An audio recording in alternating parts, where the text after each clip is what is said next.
دجال، عیسیٰ علیہ السلام، سورج کا مغرب سے نکلنا، یہ نشانیاں اب جو ہے توبہ کے دروازے بند ہیں یاد رکھیے ایک شخص کے لیے۔ اس سے پہلے کہ اس نے توبہ کر لی تھی ایمان لا کر، یا اگر مومن تھا تو نیک کام کر لی، مطلب توبہ کر لی اور نیکی میں بڑھ گیا تو ٹھیک ہے، ورنہ توبہ کے دروازے بند ہیں یاد رکھیے۔ اسی لیے نشانیوں کو جاننا بہت زیادہ اور بھی ضروری ایک مومن کے لیے، اس لیے کہ توبہ اور استغفار کے دروازے بند ہونا ایک بہت زبردست اللہ رب العزت کے ایک رحم، اور جو رحم اور کرم انسان پہ ہوتا ہے کہ اس کی خطاؤں کو معاف کرنے، اس نے توبہ کیا وہ بند کر دے گا۔ اس سے پہلے جو کرنا ہے کر لے، توبہ کر لے اپنے گناہوں۔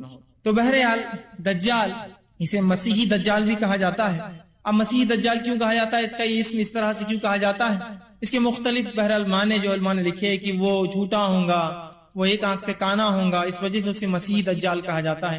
یا دجال کا معنی ہوتا ہے وہ جو دجل اور فریب، دھوکے بازی، جھوٹ، مکر، یا کس جھوٹ کے اندر بالکل اعلیٰ درجے کا، پرلے درجے کا جھوٹا، اس کو کہتے ہیں دجال، بولتے نا رمضان میں یہ تو دجال ہے، مطلب جھوٹا ہے۔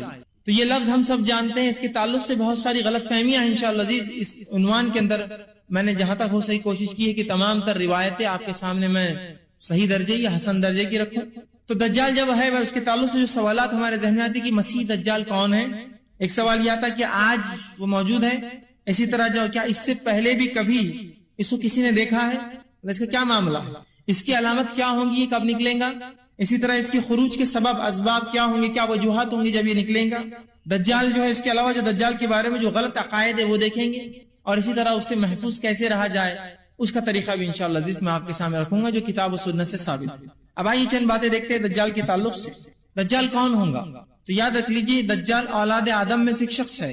دجال اولاد آدم میں سے ایک شخص ہوگا جس کو اللہ رب العزت نے کچھ خاص طاقتیں دے رکھی ہوں گی اپنی طرف سے، یہ اس کی خود کی کوئی خصوصیت نہیں ہوں گی۔ یاد رکھیے دجال اولاد آدم میں سے ایک شخص ہوگا جس کو اللہ رب العزت نے اپنی جانب سے کچھ خصوصی طاقتیں دے رکھی ہے جو عام انسانوں کو یا دیگر انسانوں کو اللہ نے وہ طاقتیں اور قوتیں عطا نہ کی ہے۔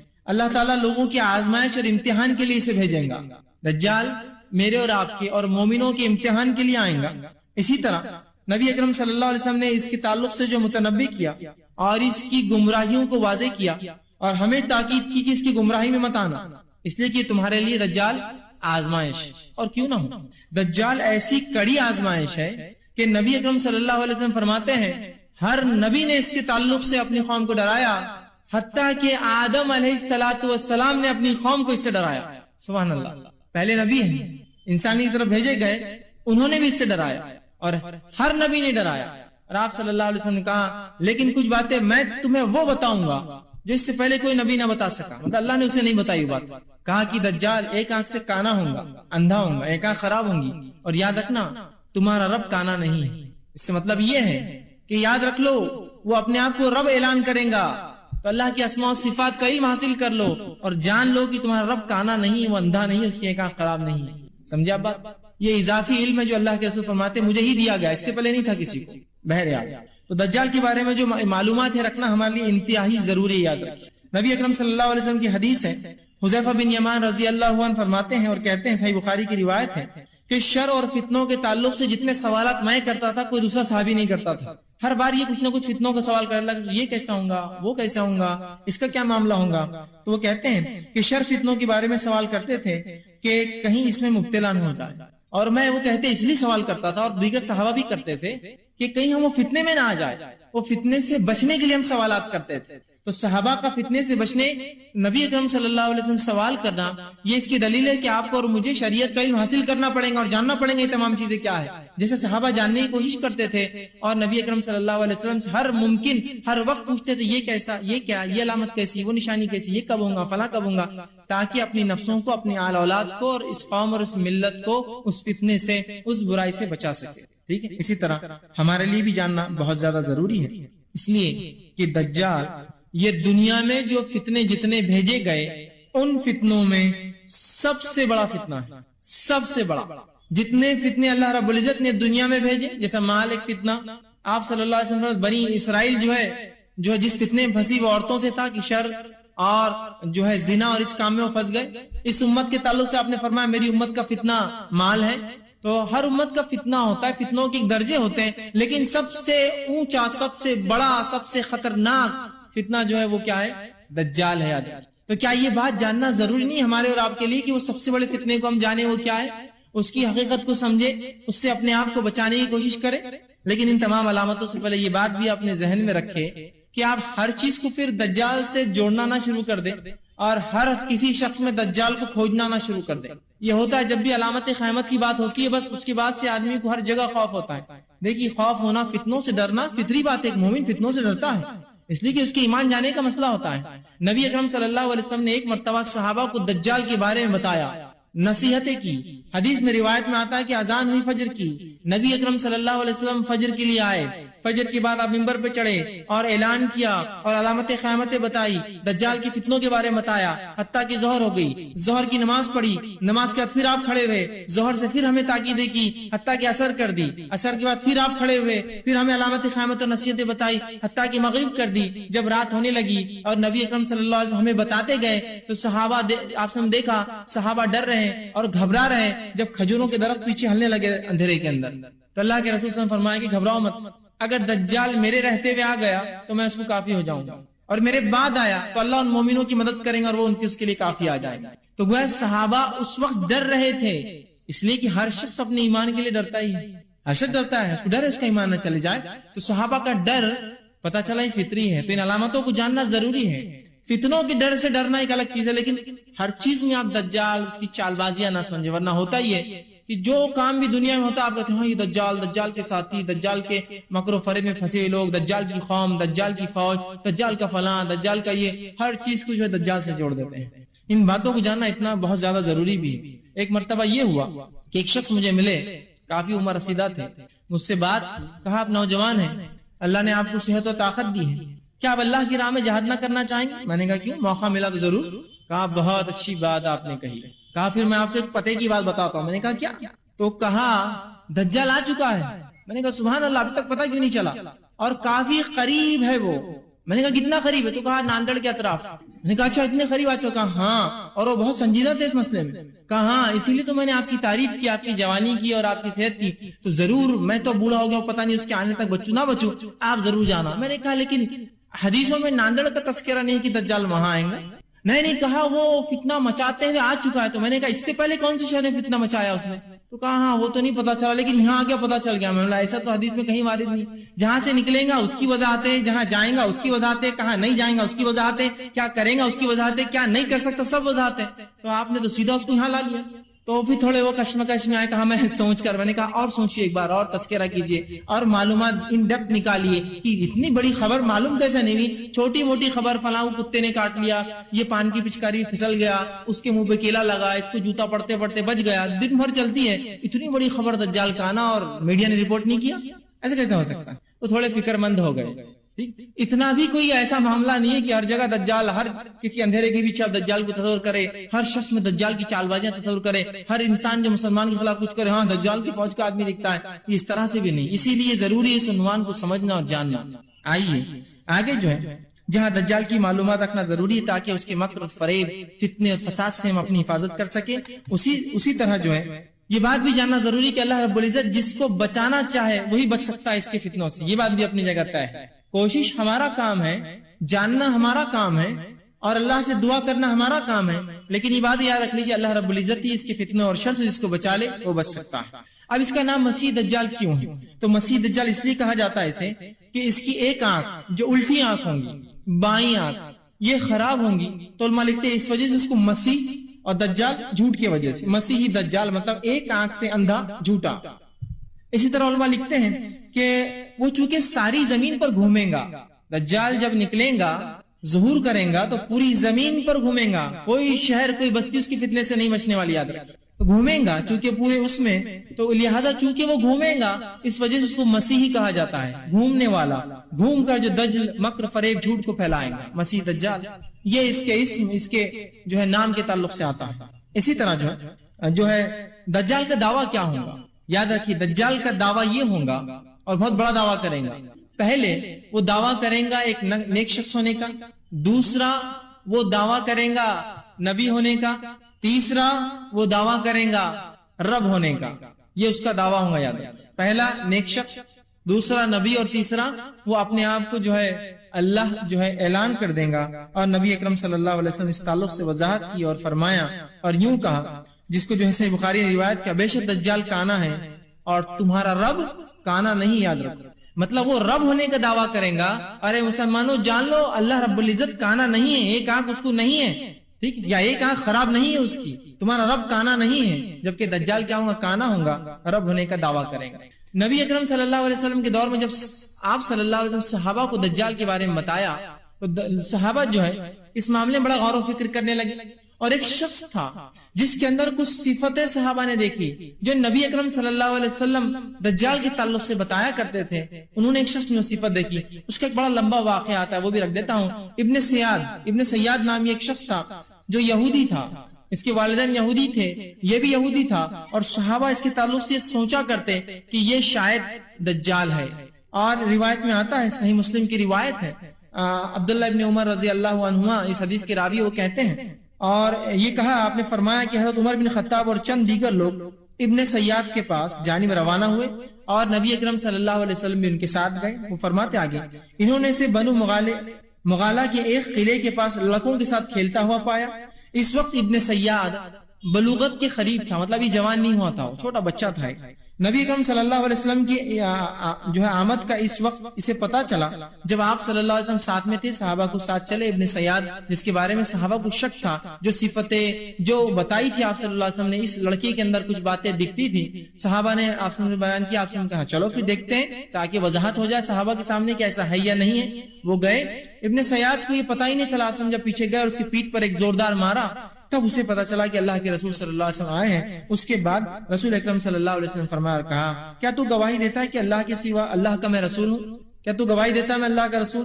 تو ابن سیاد نے کہا کہ تم امیوں کی طرف بھیجے گئے نبی ہو. میں نہیں مانتا یہ بات کو، امیوں کی طرف، عربوں کی طرف بھیجے گئے نبی ہو. اس کے بعد آپ صلی اللہ علیہ وسلم پھر ابن سیاد سے فرمایا اور کہا، اس سے کہا، اللہ کے رسول نے پوچھا کیا تو گواہی دیتا ہے کہ میں اللہ کا رسول ہوں؟ تو اس نے کہا، پھر ابن سیاد نے آپ سے کہا کیا تم گواہی دیتے ہو کہ میں اللہ کا رسول ہوں؟ تو آپ صلی اللہ علیہ وسلم نے کہا میں گواہی دیتا ہوں کہ تو اللہ کا رسول نہیں ہے اور میں اللہ کا رسول ہوں اور میں تمام انبیاء پر ایمان لاتا ہوں جو پچھلے گزرے ہیں. اس کے بعد رسول اکرم صلی اللہ علیہ وسلم کی اس نے رسالت کا انکار کیا اور آپ صلی اللہ علیہ وسلم نے اس کی رسالت کا انکار کیا. اور اس کے بعد آپ نے پوچھا تجھے کیا نظر آتا ہے؟ تو اس نے کہا، ابن سیاد نے، میرے پاس سچا اور جھوٹا آتا ہے. اس سے مراد اس کے پاس شیاطین آتے تھے جو اس کو سچ اور جھوٹ بولتے تھے. کہا میرے پاس سچا اور جھوٹا آتا ہے. کہا اچھا. اس کے بعد ابن سیاد نے جو ہے جب کہا میرے پاس، آپ نے فرمایا پھر تو تیرا معاملہ تو خلط ملط ہو گیا، تو دجال نہیں. دجال یقینی ہوگا، خلط ملط نہیں، سچا اور جھوٹا نہیں، اس کو پتا ہوگا وہ کیا ہے. تو کہا پھر تو تیرا معاملہ خلط ملط ہو گیا. پھر آپ صلی اللہ علیہ وسلم نے فرمایا میں نے تجھ سے پوچھنے کے لیے دل میں ایک بات چھپا رکھی ہے، ایک چیز چھپا رکھی ہے، کیا تو بتا سکتا ہے وہ چیز کیا ہے؟ اور آپ صلی اللہ علیہ وسلم جب نکلے تھے گھر سے تو آپ پر ایک نئی سورت کی کچھ آیتیں نازل ہوئی تھی، جس سورت کی ان آیتوں کے تعلق سے سورت کا نام آپ نے اپنے دل میں رکھا تھا، ابھی صحابہ کو بھی نہیں کہا. تو فرمایا کیا تو جانتا ہے میرے دل میں کیا جو میں نے تجھ سے چھپا رکھا ہے؟ تو ابن سیاد نے جب یہ سنا تو کہا، اور پہلی دیر تو خاموش رہا. اس کے بعد اللہ نے اسے توفیق نہ دی، بولنے کی کوشش کرنا چاہ رہا تھا، وہ کوشش کیا، بول نہ سکا. آپ صلی اللہ علیہ وسلم نے اپنے دل میں دخان لفظ، سورہ دخان نازل ہوئی تھی، وہ لفظ چھپا رکھا تھا. اس نے کوشش کی ان شیاطین کے ذریعے معلوم کرنے کی، نہ کر سکا، لیکن اتنا ضرور معلوم کر سکا اور کہا دخ تیرے دل میں دھواں ہے. آپ صلی اللہ علیہ وسلم نے جب اس نے یہ جواب دیا، آپ کے دل میں ایک لفظ چھپا تھا، کوشش کی، کچھ حد تک پہنچ گیا، یقین تو سے دخان لفظ نہیں بول سکا، گھبرا گیا، پریشان نہ. چونکہ جب شیاطین کسی کو بات پہنچاتے ہیں نا، وہ مکمل نہیں پہنچا سکتے، جھوٹ موٹ ملا کر کرتے ہیں. تو کچھ حد تک بہرحال اس نے اس بات کو کہہ دیا اور دکھ کہا اور اس کو اس کی توفیق نصیب نہیں. پھر آپ صلی اللہ علیہ وسلم فرمایا پھٹکار ہے تجھ پر، تو اپنی حیثیت سے آگے نہیں بڑھ سکیں گے، مطلب تو ایک کاہن ہے اور اس کہانت سے آگے نہیں بڑھ سکتا. صحابہ کو وضاحت کر دی دجال نہیں، وہ کاہن ہے صرف. تو آپ کو پتا چلا کاہن جو کہانت کرتے ہیں وہ آپ کی دل کی بات بھی بتا سکتے ہیں کبھی کبھار، اس لیے کہ وہ شیاطین کے ذریعے، جو آپ نے فرمایا شیطان انسانی رگوں میں کس طرح دوڑتا ہے، خون کی طرح دوڑتا ہے. تو وہ شیاطین جو پرلے درجے کے شعبدے باز ہوتے ہیں، ان شیاطین کے ذریعے آپ کے دل کی بات بھی پتا کر سکتے. اس لیے آپ بہت سارے واقعات سنتے ہیں، بہت بڑے فلاں تھے، ان کے پاس کوئی شخص گیا، دل میں برا سوچتا تھا، انہوں نے اس کے گال پہ تھپتا ہوا کہا بیٹا بڑوں کے بارے میں برا نہیں سوچتے. آپ بولتے ہیں اس کو کیسے پتا چلا میں برا سوچ رہا تھا؟ سمجھ گئے آپ کیسے پتا چلا؟ اسی طرح کی شیاطین ان کو خبریں دیتے ہیں اس کے دل میں کیا ہے. ٹھیک ہے، شعبدے بازیاں کراتے ہیں، اس طرح کی باتیں. تو آپ صلی اللہ علیہ وسلم کے دل میں دکھ تھا، چھپا کے دخان تھا. بہرحال کچھ حد تک مکمل تو نہ بول پا، لیکن ضرور دکھ کے الفاظ کا ہے. اللہ نے اس کو مکمل بولنے کی توفیق نہ دی. لیکن صحابہ کا جو ایک غلط فہمی تھی کہ ابن سیاد جو ہے یہ دجال ہے، وہ معاملہ بول گیا. اس کے بعد آگے کی روایت آتی ہے، سالم بن عبداللہ بن عمر جو ہے فرماتے ہیں، کہتے ہیں کہ عمر بن عبداللہ نے، جو والد نے ان سے فرمایا کہ آپ صلی اللہ علیہ وسلم اس کے بعد ابن سیاد جب گھر جا کے سو گیا، لیٹ گیا، کیونکہ صحابہ کو بھی تھوڑا شک تھا، آپ سمجھ چاہتے تھے کہ کنفرم ہو جائے. چھپتے چھپتے اس سے گھر کے پاس گئے اور مختلف اس کے کھیت میں پہنچے. وہ سو رہا تھا، اس کی ماں جو ہے کچھ کام کر رہی تھی، اور جھاڑوں کے پیچھے چھپتے ہوئے حضرت عمر ان کے ساتھ سے رضی اللہ عنہ چھپتے ہوئے ابن سیاد تک پہنچنے لگے.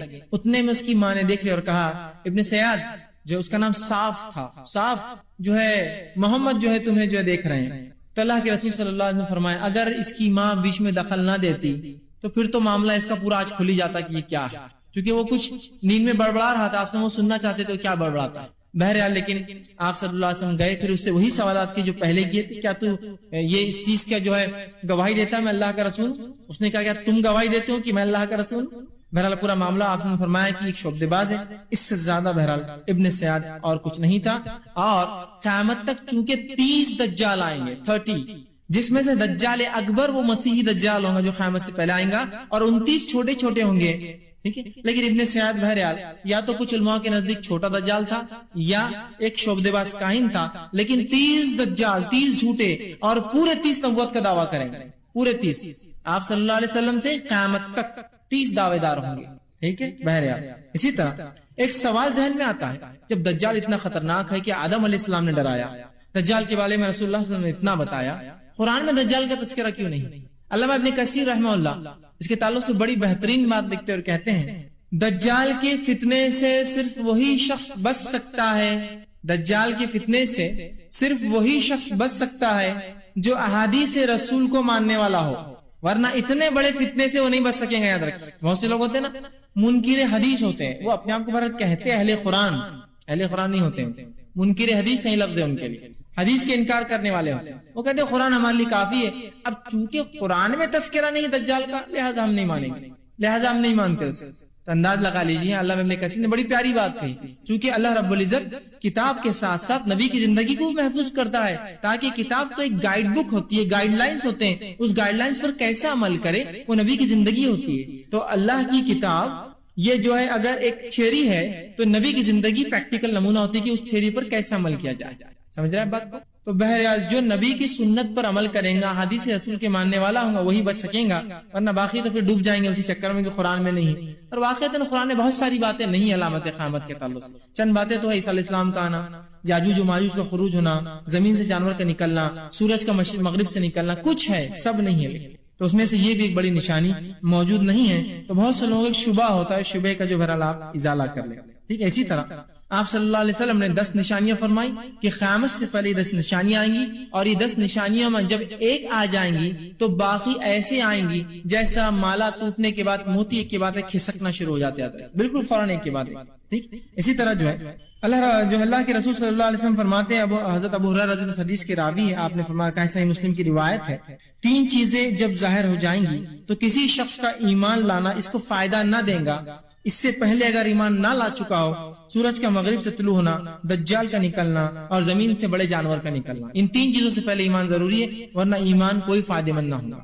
اسی طرح ہم دیکھتے ہیں کہ عبداللہ ابن عمر رضی اللہ عنہ حدیث کے راوی آپ فرماتے ہیں اور کہتے ہیں، صحیح مسلم کی روایت ہے کہ ایک روز آپ صلی اللہ علیہ وسلم نے لوگوں سے خطاب کیا کھڑے ہوئے، اور آپ صلی اللہ علیہ وسلم نے جو ہے اللہ رب العزت کی حمد و ثنا کی اور فرمایا، میں تمہیں اس سے ڈرا رہا ہوں، اور ہر نبی نے اپنی قوم کو اس سے ڈرایا ہے. میں تمہیں دجال سے ڈراتا ہوں اور ہر نبی نے اپنی قوم کو ڈرایا ہے، لیکن میں ایک ایسی بات تمہیں بتاؤں گا جو اس سے پہلے انبیاء نے نہیں بتایا، اور کہا تو جو ہے دجال کا آنا ہے، اور یاد رکھو تمہارا رب کا آنا نہیں ہے. ٹھیک، تو یہاں اللہ کے رسول سے وضاحت کی. اسی طرح خروج دجال، دجال کے نکلنے سے پہلے کیا معاملات ہوں گے، کیا واقعات ہوں گے، کیا حالات ہوں گے دنیا کی، ذرا وہ بھی دیکھ لیتے ہیں. تو خروج دجال سے پہلے نافع بن عتبہ بن ابی وقاص رضی اللہ عنہ یہ فرماتے ہیں اور کہتے ہیں، آپ صلی اللہ علیہ وسلم فرمایا اور کہا، تم جزیرے عرب میں جنگ کرو گے. ان حدیث کی وضاحت ویسے میں نے پہلے کی ہے، جو امام مہدی کے اس میں نہیں تھی، پھر ایک خالی مختصر سا پھر بریفنگز دے رہا ہوں کہ آپ صلی اللہ علیہ وسلم، چونکہ بہت طویل واقعات ہیں جو گزر گئے ہیں، جو امام مہدی کے ہم نے پچھلے کڑی میں دیکھ لی ہے اس کے اندر، بہرحال مختصر دہراتا ہوں. تو تم عرب میں پر حملہ کرو گے، امام مہدی آئیں گے، تم ان کے ساتھ مل کر حملہ کرو گے اور فتح یابی حاصل ہوگی. پھر تم جو آپ سے فرماتے تم ایران پر حملہ کرو گے، اللہ فتح دیں گا. پھر تم جو ہے اس کے بعد آپ فرماتے جو ہے تم جو ہے رومیوں پہ حملہ کرو گے، اللہ تعالیٰ تمہیں فتح عطا فرمائیں گا. پھر تم دجال سے جنگ کرو گے، اللہ تعالیٰ اس پر بھی تمہیں فتح عطا فرمائیں گا. تو یہ سلسلہ ہوگا کہ مسلمانوں کی جنگیں ہوں گی، امام مہدی ہوں گے، مسلمان ایران عراق سے لڑیں گے اور مسلمان روم سے لڑیں گے، اور خود جزیرۃ العرب کے اندر چونکہ برائی پھیل جائیں گی، پہلے وہی جنگ ہوں گی، اس کو ختم کیا جائے گا، اور اس کے بعد جو ہے دجال کا فتنہ نکلے گا. یہ فتنہ کب نکلے گا اس کے تعلق سے بہرحال وقت نہیں کہ میں وضاحت پوری کروں، بس حدیث کا مختصر جو ہے ایک ٹکڑا اور جملہ رکھ دیتا ہوں جو ہم نے پچھلی بار دیکھا تھا امام مہدی کے. اس میں امام مہدی آ جائیں گے، اس کے بعد عیسائی اور مسلمانوں میں صلح ہوگی. صلح ہونے کے بعد مسلمان ایک تیسرے دشمن سے لڑیں گے تو وہاں یہ ہوگا کہ یہ بات طے ہوں گی پہلے شرائط میں کہ کوئی یہ نہ کہیں گا کہ صلیب کی جیت ہوئی. جو مسلمان ان کا معاہدہ ہوگا اور عیسائیوں کا جو تیسرے محاذ تیسرے دشمن سے لڑیں گے. ابھی دشمن بہرحال کون ہے؟ اکثر میں نے کہا وہ یہود ہوں گے، ان سے لڑیں گے. اور اس کے بعد جب واپس آئیں گے جنگ جیت کے، ایک ٹیلے پہ مسلمان رکیں گے تو ایک شخص اٹھیں گا اور عہد کو توڑ دیں گا اور ایک صلیب اٹھا کر کہیں گا صلیب کی جیت ہوئی، مطلب صلیب بنیاد بنا جیت کی، اس کی وجہ سے ہم جیت گئے. ایک مسلمان جو ہے شخص اٹھیں گا اور اس عیسائی جو کہیں گا صلیب کی جیت ہوئی اسے قتل کر دیں گے. یہ ایک روایت میں اس کی صلیب کو توڑ دیں گا، جس پر عیسائی اپنا عہد توڑ دیں گے، حالانکہ پہلے انہی کی غلطی سے عہد ٹوٹیں گا، ان کا پہلے عہد ہو چکا ہوں گا. اب مسلمان ان سے جنگ لڑیں گے. کئی جنگیں ہوں گی جن میں بہت سے عیسائی بھی قیدی بن کے مسلمان کے پاس آئیں گے اور یہ مسلمان ہو جائیں گے اور مل کر مسلمانوں کے ساتھ پھر عیسائیوں سے لڑیں گے. یہ جنگ کا معاملہ چل رہا ہوگا. مسلمان پھر اس جنگ کو جیتیں گے. اس جنگ میں جو لشکر جائیں گا مدینے سے نکلیں گا. اس لشکر کے 3 حصے ہو جائیں گے. ایک حصہ تو جب سامنے والی فوج کو دیکھیں گا ڈر کر بھاگ جائیں گا. اللہ کے فرماتے ہیں ان کی اللہ توبہ کبھی قبول نہیں کرے گا. دوسرا لشکر وہ ہوگا جو لڑیں گا، مطلب 1/3 بھاگ جائیں گا، اب 2/3 لڑیں گے، جس میں سے 1/3 مارے جائیں گے اور 1/3 انتقال کر جائیں گے، شہید ہو جائیں گے اور اللہ کے نزدیک یہ سب سے بہترین شہید ہوں گے. اس کے بعد آپ فرماتے ہیں 1/3 زندہ بچیں گے اس جنگ میں، مطلب 1/3 بھاگ گئے، 1/3 شہید، 1/3 زندہ بچیں گے اور اتنا مال غنیمت ملے گا کہ کسی کو انتہا نہیں. مسلمان اپنی تلواروں کو زیتون کے جھاڑوں پر لٹکائیں گے، آرام کریں گے. اس سے ایک بات یہ بھی پتہ چلتی ہے زیتون کے جھاڑ اکثر کس علاقے میں ہوتے، اللہ نے اس علاقے قسم کا والتین والزیتون، یہ فلسطین کا علاقہ ہے، یہاں زیتون ہی اگتا ہے اور دوسری کھیتیاں نہیں ہوتی. تو وہاں مطلب اتنی کثرت ہوں گی کہ فوج اس پہ رکیں گی آرام سے اور کوئی آواز دیں گا مسلمانوں تمہارے گھروں میں دجال آ گیا ہے. مسلمان خوفزدہ ہوں گے کہ ہم تو گھروں سے نکلے اور دجال آ گیا، فوراً بھاگیں گے. پہلی خبر جھوٹی، دوسری خبر جھوٹی، تیسری خبر سچی ہوں گی. 2 بار جھوٹ بولیں گا شیطان، دجال آ گیا، مسلمان بھاگ جائیں گے. پھر لوگ آئیں گے بولیں گے آپ جھوٹ کوئی نہیں بولیں گے، پھر اعلان کریں گے دجال آ گیا، مسلمان جائیں گے، پھر دیکھیں گے خبر جھوٹ، تیسری آواز سچی ہوں گی، تیسری بار وہ ظہور ہو جائیں گا. تو یہ چند حالات تھے جو بیک گراؤنڈ میں چل رہے تھے جو امام مہدی کے سے میں نے لیا تھا. اب ان حالات جنگوں کے علاوہ 6 مزید اور چیزیں ہوں گی جب دجال نکل رہا ہوں گا، اس کے خروج کے بعد 6 مزید. وہ کیا کیا ہوں گی؟ سب سے پہلے آپ صلی اللہ علیہ وسلم فرماتے ہیں جو حضرت جو ہے راشد بن سعد رضی اللہ عنہ حدیث کے راوی کہتے ہیں، مسند احمد کی روایت ہے، جب جو ہے استخر فتح ہوا تو ایک منادی نے اعلان کیا خبردار ہو جاؤ دجال ظاہر ہو چکا ہے. اب یہ ایک شہر ہے استخر، اس کا نام حدیث میں آتا ہے. یہ شہر جو ہے یہاں جو ہے یہ جو ہے ایران کا ایک قدیم شہر ہے، یاد رکھیں استخر. بہرحال قدیم زمانے میں ایک شہر تھا، آج بھی کچھ آبادیاں ہیں. تو اس شہر میں مسلمان جنگ لڑیں گے اور وہاں اعلان ہوگا کہ دجال نکل گیا ہے. اسے 2 باتیں ہوتی، ہو سکتا ہے مسلمان ایک ساتھ کئی فرنٹس پہ لڑ رہے ہوں گے مہدی کے ساتھ، ادھر بھی جنگی چل رہی ہیں ایران عراق میں، ادھر بھی جنگی چل رہی ہیں فلسطین اور اس کے علاقے میں. امکانات کافی ہے، یاد رکھیں. ٹھیک، اس لیے آپ فرمایا کہ فتح اور منادی اعلان دے گا کہ دجال نکل گیا، تو ایک جنگ ہوگی. اس مقام پر جب مسلمان ہوں گے تو وہ ہوں گا. اب بہت سے شہروں کے تعلق سے آپ تاریخ جانتے ہیں جو آپ کے زمانے میں نہیں تھے، جو تھے آج نہیں ہیں، ہو سکتا قیامت سے پہلے پھر آباد ہو جائے. ہوتا ہے نا اس طرح سے، آبادی ایک شہر میں بستی ہے، شہر اجڑ جاتے ہیں، پھر کئی زمانوں بعد سال 2000 سال 4000 پھر آبادیاں وہاں بس جاتی ہیں. ٹھیک، تو بہرحال وہاں ہوں گا. اسی طرح آپ فرماتے اور کہتے ہیں، اور آپ نے فرمایا دجال اس وقت تک نہیں نکلے گا جب تک کہ لوگ اس کا ذکر سے غافل نہ ہو جائے. دوسری چیز کہ دجال جب تک نہیں نکلے گا جب تک کہ لوگ اس سے غافل نہ ہو جائے، حتیٰ کہ خطیب اپنے وعظ اور نصیحت میں بھی اس کو بھول جائیں گے. مطلب لوگ دینی شرعی علم سے اتنے دور ہو جائیں گے کہ دجال کو بھول جائیں گے، تب تک دجال نہیں آئے گا، یاد رکھیں، جب تک کہ اس کو بھلانا دیا جائے. دوسرا ایک تیسری بات آپ فرماتے ہیں، تم یہ کہتے ہو اچھا تھا، میں تمہیں بتا چکا ہوں کہ میں رسول اللہ صلی اللہ علیہ وسلم سے یہ بلکہ تیسری بات آپ فرماتے ہیں دجال کے تعلق سے کہ جب تک لوگ غافل نہ ہوں جب تک جو ہے دجال جو ہے نہیں نکلیں گا. اسی طرح دجال کی جسمانی علامتیں کیا ہوں گی، یاد رکھیے جسمانی فزیکل صفتیں کیا ہوں گی. تو یاد رکھیے دجال کی اتنی تفصیلی جسمانی صفتیں آپ نے بتائی کہ ان صفتوں کو پڑھنے کے بعد میں سمجھتا ہوں ایک بیوقوف آدمی ہے جو دجال کو انسان نہ سمجھے اور اس کو ٹی وی اور پتہ نہیں کیا کیا ہوتا ہے لوگوں کے پاس. ایک آنکھ والا ہوگا تو بولے ٹی وی ہے ایک آنکھ دکھتی. تو دجال کے بارے میں درس چل رہا اور دجال پہ ہی آپ دیکھ رہے ہیں. لوگوں کا معاملہ اس طرح سے ہے چونکہ لا علمی اتنی عام ہو چکی ہے جسی کو انتہا نہیں، اور علم سے واقعتاً ہم اتنے دور ہے کہ کسی کو انتہا نہیں کہ مطلب کبھی کبھار تعجب ہوتا ہے کہ کیا ہوگا اس قوم اور امت کا. ایک صاحب مجھے ایک واقعہ بتانے لگے، ہنسی بھی آتی ہے لیکن افسوس بھی ہوتا ہے کہ ایک شخص جو ہے حج کے لیے گئے تو وہاں جو ہے مدینہ میں میوزیم ہے. اگر آپ نے سے کوئی حج عمرہ گیا ہو دیکھا ہوں، مدینہ کی میوزیم کے وہاں بہت پرانی قدیم ایک سائیکل کھڑی ہوئی ہے. سائیکل ایک قدیم سائیکل ہے، بہت پرانے بڑے ٹائر ہوتے تھے، اس کے پیچھے کا ٹائر چھوٹا، ایک نمونے کے طور میوزیم ہے. تو ایک شخص دوسرے شخص کو لا کر بتانے لگا اور کہنے لگا دیکھیے سائیکل آدم علیہ السلام کی. اندازہ لگا کیا حالات ہے آدم علیہ السلام کی سائیکل، یہ حالت ہے معاملہ.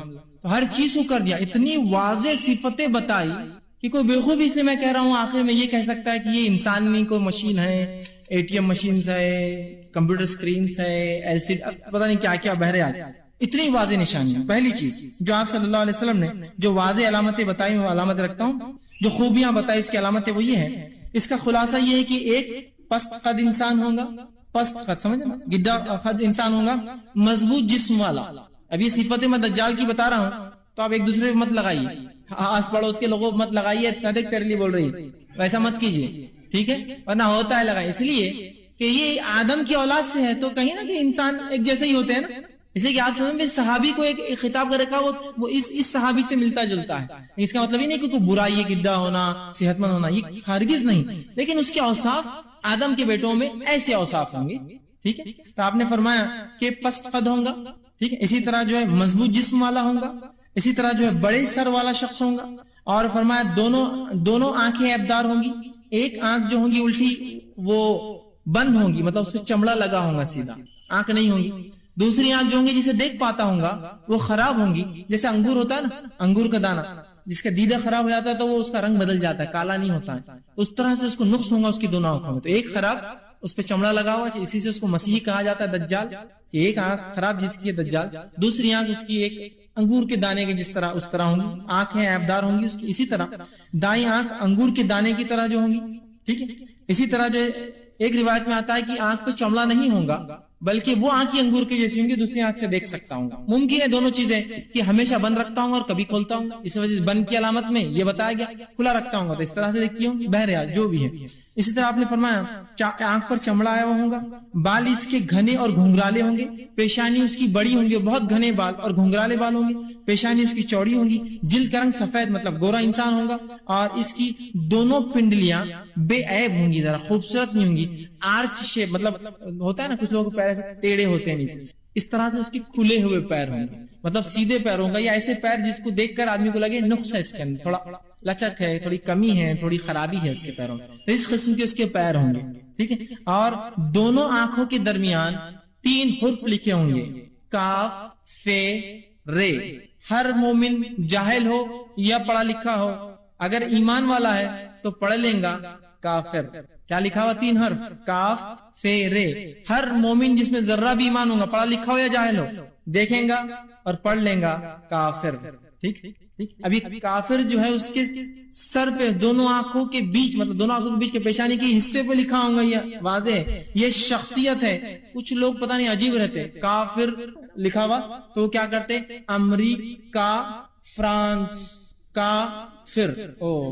امریکہ اور فرانس، امریکہ کا فرانس کے فیرے ہاں کافر. دیکھو کھلا مومن دیکھ لے رہا پہچان لے رہا. دیکھو حدیث میں یہاں الفاظ ہے اس کی آنکھیں یہ 2 چیزیں فرانس اور امریکہ، آنکھوں کے بیچ الفاظ ہے، شخصیت بتائی جا رہی ہے. یہ نہیں کہا وہ اس دنیا کے میپ میں لکھا ہوا ہوگا کافر.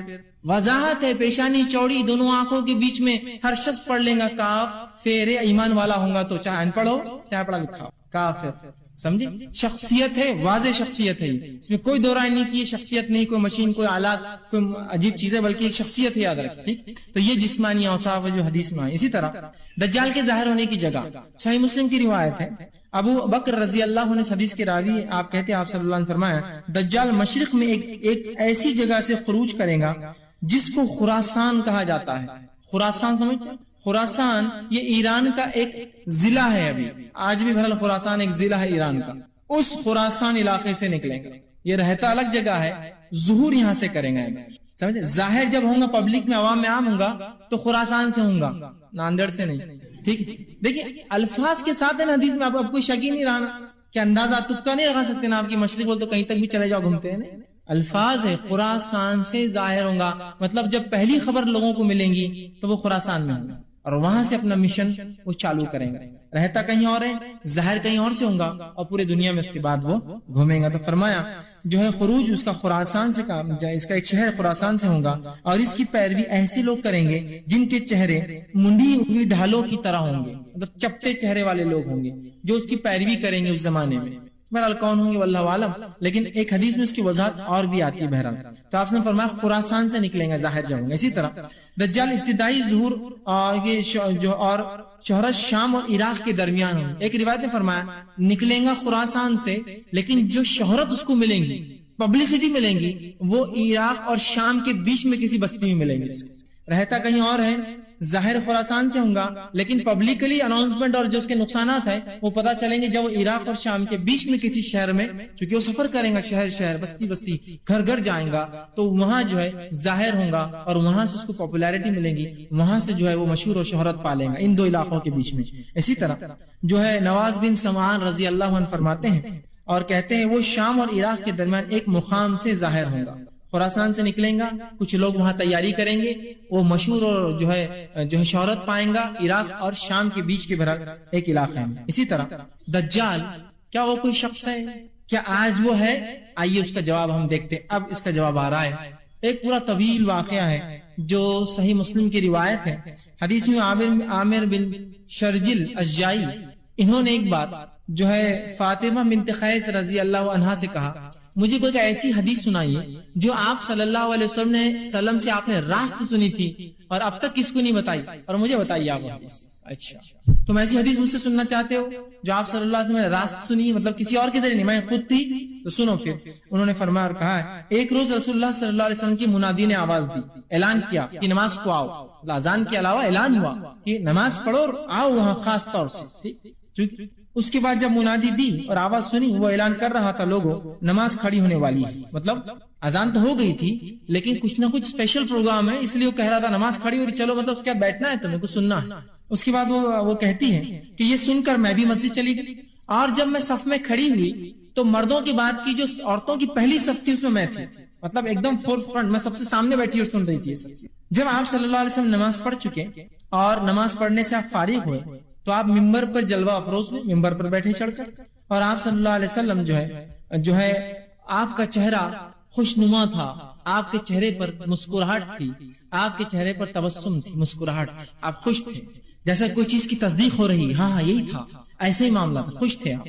اس کے بعد آپ صلی اللہ علیہ وسلم فرمایا کہا ہر شخص اپنی جگہ پر بیٹھ جائے، اور میری بات غور سے سنیں، میں کیا سنانا چاہتا ہوں. مطلب نماز کے علاوہ منادی جو دی گئی تھی اس مسئلے کے لیے، اور فرمایا بیٹھا رہے، اور فرمایا آپ نے فرمایا کہ اللہ کی قسم میں تم کو جو باتیں رغبت دلاتا تھا جو دجال کے تعلق سے، اب وہ باتیں جو میں نے تم سے کہی تھی دجال کے تعلق سے، ایک شخص اس کی تصدیق کرنے آیا ہے. کیا کہا خوش ہو کر کہ میں تم سے جو دجال کے تعلق سے اس کے فتنوں کے بارے میں بتاتا تھا، تم لوگوں کو اس چیز کی تصدیق کرنے کے لیے ایک شخص آج آیا ہے.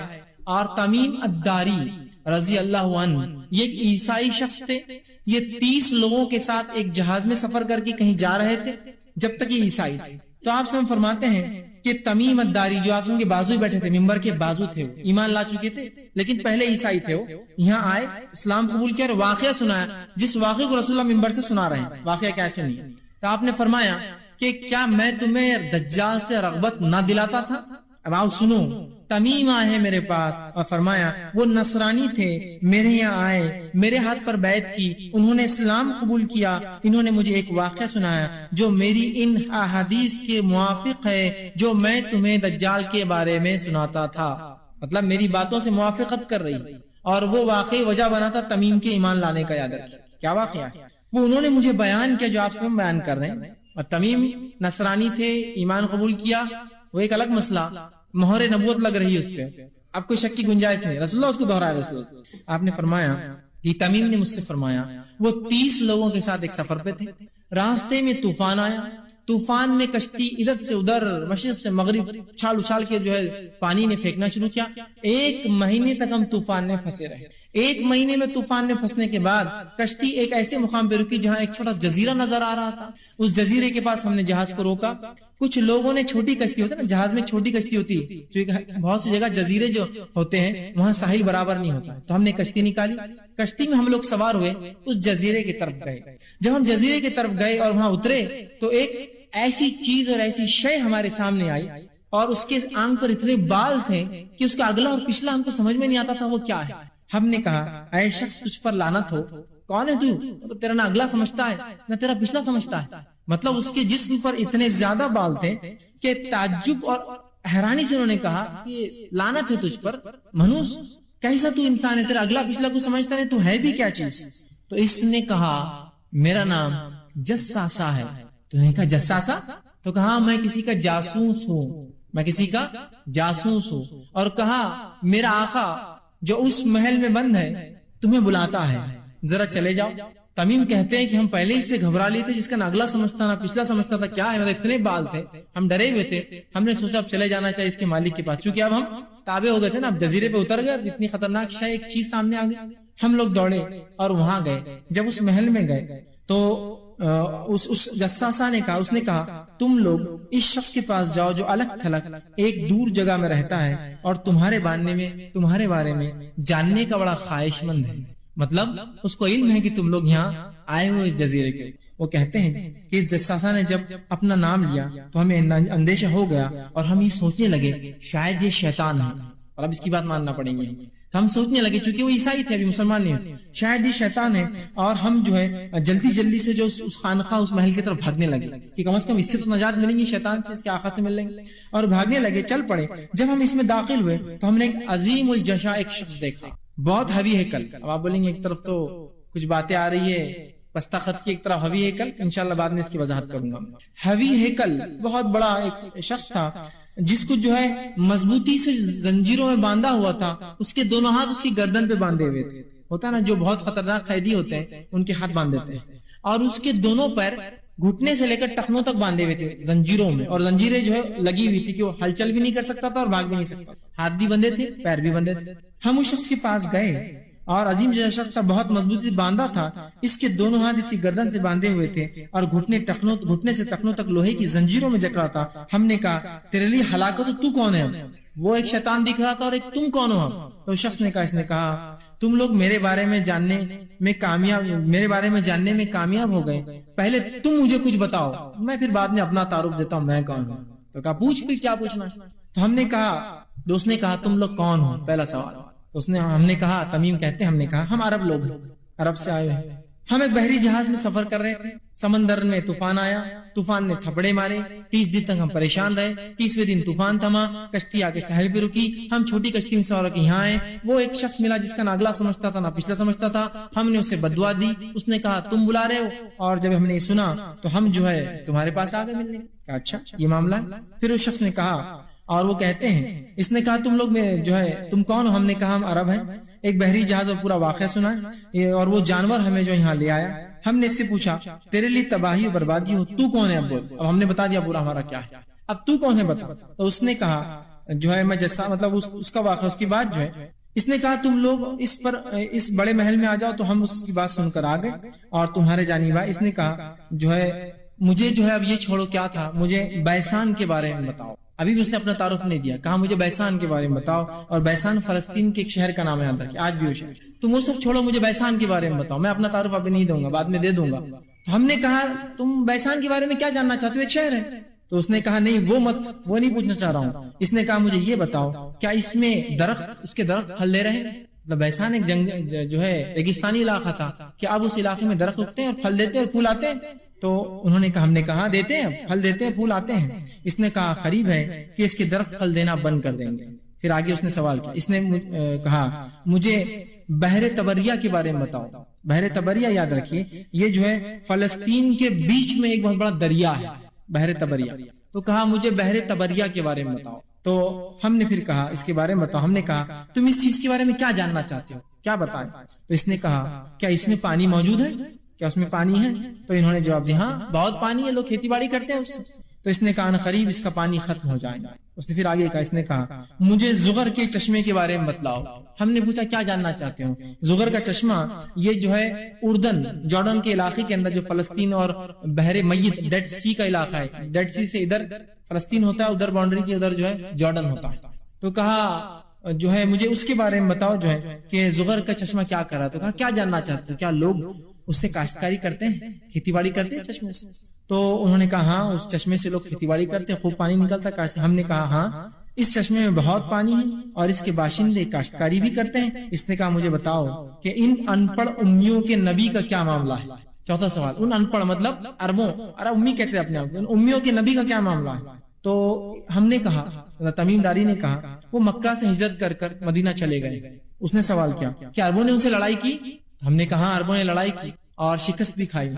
ٹھیک, تو کہا عربوں نے لڑائی کی اور شکست کھائی. اس نے کہا کہ نتیجہ کیا ہوا لڑائی کا؟ تو ہم نے اسے خبر دی اور کہا تمام عربوں پر وہ غالب آ گئے اور سب ان کی اطاعت قبول کر رہے ہیں, دھیرے دھیرے قبائل اطاعت کر رہے ہیں, ایمان لا رہے ہیں. اس نے کہا یہ سب ہو چکا ہے؟ تو ہم نے کہا ہاں. ہم نے کہا بالکل ہو چکا. اس نے کہا یہی ان کے لیے بہتر تھا کہ ایمان لاتے, یہ اچھا تھا ان کے لیے ایمان لاتے, یہ ان کے لیے بہتر تھا اور اس نبی کی اطاعت کر لیتے, اور یہی چیز وجہ بنی تمیم کے ایمان لانے کے لیے. کہا بہتر تھا اس کے لیے کہ اس نبی کی اطاعت کرتے ایمان لاتے. اب میں تمہیں اپنے بارے میں بتاتا ہوں, جب سے میرے بارے میں پوچھ رہے ہیں. میں مسیحی دجال ہوں. تو دجال حقیقت ہے, اور نہ صرف حقیقت ہے وہ رسول اللہ کے دور میں موجود بھی تھا. اب وہ غائب کی خبروں سے, یہ سب غائب کی بات ہے, ہم نہیں جانتے اس کی عمر کتنی اور کیا, چونکہ اللہ کی ایک نشانی ہے اور غائب کی خبروں میں سے چیز. اس نے کہا مسیح دجال ہوں, ان قریب مجھے کسی وقت خروج کا اجازت ملنے والی ہے. اور وہ کہتے ہیں ان زنجیروں میں, جب یہ ہم خبریں دے رہے تھے اس کو اتنا خوش تھا کہ اس زنجیروں میں اتنے جگڑ کی بات بھی اس کی خوشی اس کے جسم سے چھلک رہی تھی. تو جو ہلچل کرتا تو وہ زنجیروں کے اندر بھی اپنی خوشی کا اظہار, ایسا ہو گیا ایسا ہو گیا یہ بھی ہو گیا. کہا اب میرے نکلنے کا وقت. کہا میں دجال ہوں, ان قریب مجھے نکلنے خروج ہونے کا اجازت ملیں گی, میں نکلوں گا اور ساری دنیا میں ہر شہر میں جاؤں گا اور 40 دن کا میرا سفر ہوگا, چکر لگاؤں گا, 40 دن چکر لگاؤں گا سوائے مکہ اور مدینہ کی. یہ 2 شہروں میں داخل نہیں ہو سکتا ہوں. اور فرمایا یہ 2 شہر مجھ پر حرام کر دیے گئے ہیں, ان میں سے کسی بھی شہر میں اگر میں داخل ہونے کی کوشش کروں گا تو میرا سامنا فرشتوں سے ہوگا جو ننگی تلوار لیے کھڑے ہوں گے اور مجھے وہ قتل کر دیں گے. مجھے ان شہروں میں داخلہ جو ہے سے روک دیا گیا ہے. مکہ اور مدینہ میں اس کے تمام راستوں پر فرشتے کھڑے ہوں گے, میں صرف ان 2 شہر چھوڑ کر سب جگہ جاؤں گا. فاطمہ بنت قیس رضی اللہ عنہا فرماتی ہے آپ صلی اللہ علیہ وسلم نے اپنا عصا, آپ تقریر دیتے ایک لکڑی کی عصا لے کر زمین پہ مارا اور کہا ھذا طیب, یہ ہے مدینہ طیب. اس لیے مدینہ کو طیبہ کہا جاتا ہے. وہ ایسی جگہ ہے جہاں دجال داخل نہیں ہو سکتا. تو کہا میں نہیں کہتا تھا یہ طیب ہے, اور 3 مرتبہ آپ نے مار کے کہا کیا میں نہیں کہتا تھا یہ طیب ہے, یہ طیب ہے, مطلب یہاں دجال داخل نہیں ہوگا. اور اس کے بعد جو وہ فرماتی ہے آپ نے یہ کہا اور جو ہے فرمایا کیا یہ بات میں تم سے پہلے نہیں کہہ رہا تھا, جس کی تمیم بھی دیکھو آج تصدیق کر رہے ہیں, جا کے آئے انہوں نے دیکھ لیا اس چیز کو. اور لوگوں نے کہا جی ہاں, آپ صحابہ نے کہا آپ نے یہ بتایا تھا. آپ نے فرمایا مجھے تمیم داری کی بات اچھی لگی کیونکہ وہ میری اس بات کے مطابق تھی جو میں دجال کے بارے میں مکہ اور مدینہ کے متعلق تم سے بیان کرتا ہوں. خبردار ہو جاؤ, دجال شام اور یمن کے سمندر کے بیچ میں کہیں ہے. رہنے کی جگہ شام اور یمن کا سمندر. شام کا سمندر ریڈ سی ہوتا ہے جو کہ افریقہ کے اوپر جو یورپ سے جا کے ٹچ ہوتا ہے وہ ہوتا ہے, اور یمن کا سمندر وہ نچلا حصہ ہے جو عربین سی ہوتا ہے. یاد رکھیں وہ میڈیٹرین سی کہلاتا ہے یا ریڈ سی کہتے ہیں, اور یہ جو ہے بحر احمر, اور یہ جو ہے جو ہے عربین سی، ان کے بیچ میں جو یمن اور شام کی کہیں بیچ میں جزیرے میں وہ ہے سمندر میں، بلکہ وہ مشرق کی جانب ہے، مطلب نکلیں گا تو مشرق کی جانب سے رہتا ہے اس علاقے میں، وہ مشرق کی جانب، وہ مشرق کی جانب ہے۔ اور آپ صلی اللہ علیہ وسلم نے اپنے ہاتھ کو مشرق کی طرف اشارہ کیا، اور مدینہ سے مشرق کی طرف اشارہ وہ عراق کی طرف اشارہ ہوتا ہے، مطلب وہی خراسان والی روایت جو پہلے میں آپ سے بیان کر چکا ہوں یہاں پر۔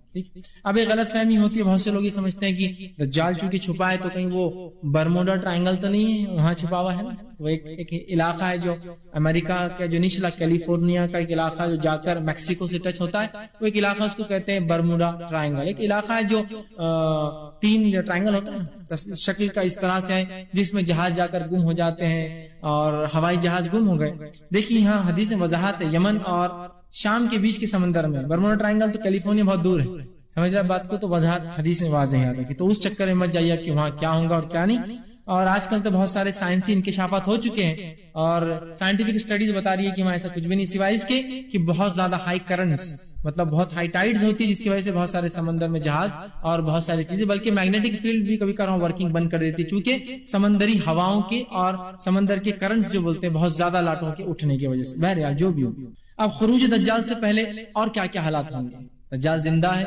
موجود ہے، تمیم نے اس کو دیکھا اور 30 لوگ اس کے اور بھی گواہ ان کے علاوہ، نبی اکرم صلی اللہ علیہ وسلم کی مہر تصدیق کی مہر ہے کہ ہاں تمیم نے اسے دیکھا ہے۔ اب جب دجال نکلیں گا تب اس وقت کیا حالت ہوں گے؟ صحیح مسلم کی روایت ہے، آپ صلی اللہ علیہ وسلم نے فرمایا کہ جب دجال نکلیں گا عرب جو ہے بہت کم تعداد میں ہوں گے، بہت کم، اور حدیث میں ہے لوگ دجال سے ڈر کر پہاڑوں کی طرف بھاگ جائیں گے، آپ نے فرمایا۔ تو ام شریک رضی اللہ عنہا جو حدیث کی راوی وہ کہتی ہے کہ آپ صلی اللہ علیہ وسلم عرب کہاں ہوں گے؟ آپ کہہ رہے کہ لوگ دجال سے ڈر کے پہاڑوں پہ بھاگ جائیں گے تو عرب کہاں ہوں گے؟ تو کہ عرب بہت کم تعداد میں ہوں گے، مطلب بہت سارے اس پر شہید ہو جائیں گے، مارے جائیں گے یا موجود نہیں ہوں گے، بہت کم تعداد میں ہوں گے، ٹھیک ہے۔ اسی طرح دجال کے نکلنے سے پہلے مسلمان قسطنطنیہ کو فتح کریں گے، کانسٹینٹینوپل یاد رکھیں، قسطنطنیہ اس کو فتح کریں گے اور وہاں لڑائی ہوگی۔ معاذ بن جبل رضی اللہ عنہ حدیث کے راوی، مسند احمد کی حدیث ہے، آپ نے فرمایا بیت المقدس کی آبادی دراصل مدینے کی بربادی ہے۔ اس کے بعد فرماتے ہیں مدینے کی بربادی ہوئی تو ایک عظیم معرکہ شروع ہو جائے گا، وہ معرکہ شروع ہوا تو قسطنطنیہ فتح ہو جائے گا، اور جب قسطنطنیہ فتح ہو جائے گا پھر جلد ہی دجال ظاہر ہو جائے گا۔ تو قسطنطنیہ کی فتح ہوں گی، عربوں کی تعداد کم ہوں گی دجال کے ظاہر ہونے سے۔ اسی طرح فتوحات ہوں گی، مسلمان بہت سی وکٹریز ان کو ملیں گی دجال کے نکلنے سے۔ صحیح مسلم کی روایت ہے، آپ صلی اللہ علیہ وسلم فرماتے ہیں، حضرت نافع بن عتبہ رضی اللہ عنہ حدیث کے راوی کہتے ہیں ہم لوگ ایک دفعہ رسول اللہ صلی اللہ علیہ وسلم کے ساتھ جہاد کے سفر میں نکلے، نبی کریم صلی اللہ علیہ وسلم کے پاس جو مغرب کی جانب سے ایک قوم آئی اور ان کے بدن پر اونی کپڑے تھے، اونی کپڑے سمجھتے ہیں، مطلب ایسے کپڑے جو سردی سے بچنے کے لیے پہنتے ہیں۔ ان سے ملاقات اللہ کے رسول صلی اللہ علیہ وسلم نے ایک ٹیلے پر کی اور وہ کھڑے تھے اور اللہ کے رسول صلی اللہ علیہ وسلم بیٹھے تھے، وہ کھڑے رہ کر بات کر رہے تھے، آپ صلی اللہ علیہ وسلم تشریف فرما۔ مجھے خیال آیا کہ میں جا کے اللہ کے رسول کے پاس کیوں نہ بیٹھوں، دشمن کے آدمی تو نہیں، اللہ کے رسول قتل نہ کر دے، حملہ نہ کر دے، اس خیال سے میں گیا، لیکن ڈر بھی لگ رہا تھا کہ آپ سب ناراض نہ ہو جائے، کچھ سیکرٹ بات چل رہی ہوگی، پرائیویٹ ٹاک ہوگی۔ پھر بھی میں نے اللہ کے رسول کی جان کی سوچ کے جا کے دونوں کے بیچ میں بیٹھ گیا، اللہ کے رسول نیچے بیٹھے، وہ کھڑے تھے اور میں بیچ میں آ کے بیٹھ گیا تاکہ حفاظت کریں، اور اللہ کے رسول صلی اللہ علیہ وسلم کے درمیان کھڑے ہونا چاہیے۔ اور وہ کہتے ہیں کہ اللہ کے رسول ہم کو دھوکے سے قتل نہ کر دے۔ پھر میں نے کہا شاید اللہ کے رسول ان سے کوئی خفیہ بات چیت کر رہے، بہرحال میں آیا اور ان کے بیچ درمیان کھڑا ہو گیا۔ میں نے آپ سے ان سے 4 باتیں سیکھی جنہیں میں انگلیوں پر گن سکتا ہوں، جو آپ سے ان کو فرما رہے تھے، ان لوگوں سے کہہ رہے تھے۔ آپ نے فرمایا تم جزیرے عرب میں جنگ کرو گے تو اللہ تعالیٰ اسے فتح کر دے گا، پھر فرمایا پھر تم ایران پر حملہ کرو گے، اللہ تعالیٰ اسے فتح کر دے گا، پھر تم روم پر حملہ کرو گے، اللہ تعالیٰ تمہیں اسے فتح کر دے گا، پھر دجال پر حملہ کرو گے، اللہ تعالیٰ تمہیں اس معاملے میں بھی فتح یاب دے گا اور کامیاب کر دے گا۔ ٹھیک، تو یہ حالات ہوں گے دجال کے نکلنے سے پہلے۔ اسی طرح دجال کے نکلنے سے پہلے 3 ایسے سال گزریں گے، 3 ایسے سال ہوں گے جس کے تعلق سے آتا ہے کہ بہت سخت سال ہوں گے۔ اس سے پہلے ایک وضاحت جو میں نے کہی تھی کہ ایک روایت میں دجال کم خط کا ہے، خوب چوڑا ہے، دوسرے اس میں تھا بہت لہیم شہیم آدمی ہے۔ حدیث میں ایک الفاظ آتے ہیں کہ دجال جب غصے میں آئیں گا تو وہ بڑا ہو جائیں گا، واللہ عالم کس طرح سے، چونکہ غائب کا معاملہ ہم نہیں جانتے، مطلب وہ بڑا ہو جائیں گے۔ ہوتا ہے نا انسان غصے میں آئے تو کس طرح سے ہو جاتا ہے، ایک آدمی ہے ایک دم بیٹھا ہوا ہے، اپنی حیت بالکل دبلا پتلا، لیکن جب غصہ آئے تو آپ دیکھیے وہ بڑا دکھنے لگ جاتا ہے آپ کا، نا کھڑا ہو جاتا ہے، جوش میں ہاتھ نکال دیا، نسیں پھول گئی، اس کی پوری گردن موٹی ہو گئی ہے نا، پورا غصے سے بڑا ہو جاتا ہے۔ تو وہ غصے اور خوشی کی حالت میں بڑا ہوں گا اور شاید عام حالت میں چھوٹا رہے گا۔ بہرحال چونکہ غائب کا معاملہ پھر بھی جو بات تطبیق تھی دونوں کے بیچ میں یہ ہو سکتی ہے. اسی طرح جو ہے بارش نہ ہوگی. اب آپ کہیں گے 7 8 یا 9 سال امام مہدی جب آئیں گے تو سب سے اچھے دن ہوں گے. اب یہاں یہ روایت ہے کہ دجال کے آنے سے بارش، جبکہ امام مہدی زندہ ہے وہاں، یہ کیسے ہوگا؟ ہو سکتا ہے جو آپ کے ہاتھ تو ایمان لا جو مسلم سلطنت ہو وہاں خوشحالی ہوں گی، لیکن ابھی بھی آبادیاں باقی ہوں گی جہاں بدحالی ہوں گی. پاسبلٹی، ہر پاسبلٹی ہے، چونکہ یہ سب غائب کی باتیں ہیں. کڑی کو جوڑنا ممکن نہیں ہوتا ہے. علماء کچھ تطبیق کرتے ہیں، ملانے کی کوشش کرتے ہیں، لیکن پھر آخر میں کہنا پڑتا ہے واللہ عالم بالصواب، اللہ ہی بہتر جانتا ہے کیا ایسا، لیکن ہوگا. تو آپ سے ہم فرمایا، ابن ماجہ کی روایت ہے، ابو امامہ باہلی رضی اللہ عنہ حدیث کے راوی وہ کہتے ہیں آپ صلی اللہ علیہ وسلم فرمایا دجال کے آنے سے پہلے 3 سخت سال گزریں گے. پہلا سال، لوگ ان سالوں میں شدید بھوک اور پیاس میں رہیں گے، مبتلا ہوں گے. پہلے برس اللہ تعالیٰ آسمان کو حکم دیں گا کہ وہ اپنی 1/3 بارش روک دے، زمین کو حکم دیں گا 1/3 اناج روک دے. آسمان سے 1/3 بارش کم، زمین سے 1/3 پیداوار کم. دوسرے سال اللہ آسمان کو حکم دے گا 2/3 بارش روک لے، زمین کو حکم دے گا 2/3 پیداوار روک دے. سیکنڈ ایئر 2/3 آسمان سے بارش کم، 2/3 جو ہے زمین سے پیداوار کم. تیسرے سال اللہ حکم دے گا زمین آسمان کو کہ 1/3 بھی نہیں، کچھ بارش نہ برسائے، حتیٰ کہ آپ سے فرماتے ایک قطرہ بھی پانی نہیں کرے گا. اور اس کے بعد فرمایا زمین کو حکم دے گا کچھ نہ ہوگا، اور اس سال کچھ بھی نہ اگے گا. آپ صلی اللہ علیہ وسلم فرماتے ہر شے مر جائیں گی، گائے بھینس بکریاں جانور سب مر جائیں گے سوائے اس کے جس کو اللہ زندہ رکھنا. بہت سخت 3 سال گزریں گے جب دجال آئیں گے. ٹھیک اسی طرح دجال جب آئیں گا تو فتنوں کی کثرت ہوں گی. یاد رکھیں بہت فتنے ہوں گے دنیا میں، اتنے فتنے کہ جس کی کوئی انتہا نہیں. یاد رکھیے تو بہت با کثرت جو ہے فتنے ہوں گے، اور اس کے بعد جو ہے دجال اس وقت نکلیں گا. اب جو ہے دجال جو ہے کیسے ظاہر ہوں گا، کہاں ہوں گا دیکھ لیا ہم نے، اس سے پہلے کے حالات دیکھ لیا. اب کیسے ظاہر ہوں گا؟ تو تمیم داری نے جو دجال کے تعلق سے بتایا کہ دجال جب ظاہر ہوں گا تو وہ شدید غصے کے عالم میں جو ہے باہر نکلیں گا. شدید غصے کے عالم، اس کو بہت غصہ ہوگا، اور اس عالم میں جو ہے وہ اپنے قید سے باہر آئیں گا. اس کی روایت یہ ہے، اور ان قریب شدید غصے کے عالم میں اس کی زنجیریں ٹوٹ جائیں گی اور وہ اپنی قید سے باہر نکلیں گے. صحیح مسلم کی روایت، شدید غصے کی حالت میں ہوں گا تب وہ نکلے گا. اب اس کے خروج کا سبب کیا ہوگا، کیوں وہ نکلیں گا؟ تو دجال صرف اس وقت اپنی قید سے نکل پائیں گا جب اسے شدید غصہ آئے گا، اور یہ شدید غصہ ہی اس کے نکلنے کا سبب بنے گا. اب زمین پر اس کی رفتار کیا ہوگی اور کتنے دن رہیں گا؟ اس کے تعلق سے یاد ہے کہ صحیح مسلم کی حدیث ہے، آپ صلی اللہ علیہ وسلم فرمایا یہ زمین پر بادل کو جس طرح سے تیز ہوائیں لے کر چلتی اتنی رفتار سے چلے گا. بادلوں کو جس طرح تیز ہوا لے کر چلتی ہے اس طرح جو ہے دجال کی رفتار ہوگی. آپ نے فرمایا وہ اس بارش کی طرح ہوگا جس کے پیچھے بہت تیز ہوا ہوتی ہے. بادل کیسے چلتے جلدی اتنے رفتار سے؟ اور بادلوں کے بارے میں معلوم ہے نا آپ کو، یہاں سے نکلے تو بہت جلدی دنیا کا پھیرا لے کر پھر آ سکتے ہیں، تیزی ہوتی ہوں گے. تو کہا جس طرح تیز ہوائیں بادلوں کو لے کر چلتی ہیں. ٹھیک، اسی طرح جو ہے اس کے تعلق سے جو آتا ہے یہ کتنے دن رہے گا، اس کے تعلق سے روایت ہے جابر رضی اللہ عنہ فرماتے ہیں، مسند احمد کی روایت ہے، آپ فرماتے ہیں دجال جب نکلیں گا تو وہ 40 دن دنیا میں سفر کریں گا، ہر شہر بستی سوائے مکہ مدینہ چھوڑ 40 دن. اس کا پہلا دن تمہاری گنتی کے مطابق 1 سال کا ہوگا.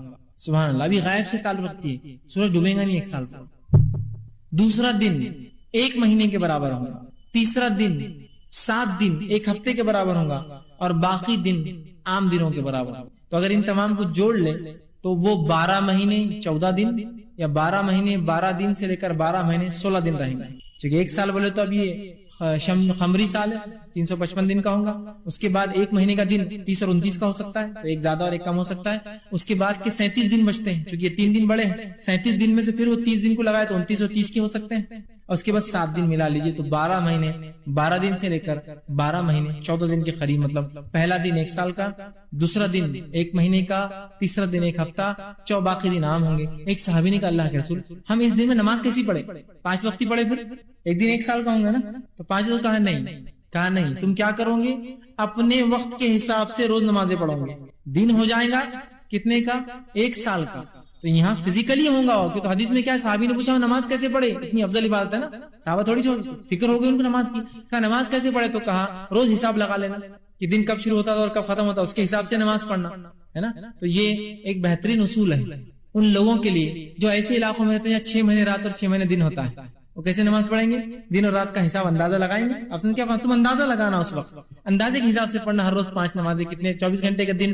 تو کہیں ہوتا ہے نا بہت سے علاقے دنیا کی جہاں 6 مہینے دن اور رات ہوتا ہے، کیسے نماز پڑھو کیا؟ تو حساب لگائیں گے کہ اب دن ہو گیا 6 بجے، حالانکہ سورج نکلا ہوا ہے لیکن ان کے لیے اب دن ہوگا، اب عشاء ہو گیا، حالانکہ سورج دن میں بھی نکلا ہوا، مغرب میں بھی نکلا ہوا، شام صبح، ٹھیک ہے، حساب سے تم نمازیں ادا کر لینا، ٹھیک۔ اسی طرح جو ہے دجال جو ہے جہاں سے بھی گزرے گا چشمے سوکھ جائیں گے، چیزیں جو ہے ویران ہو جائیں گی، بستیاں تباہ اور جو ہے برباد ہو جائیں گی، ٹھیک۔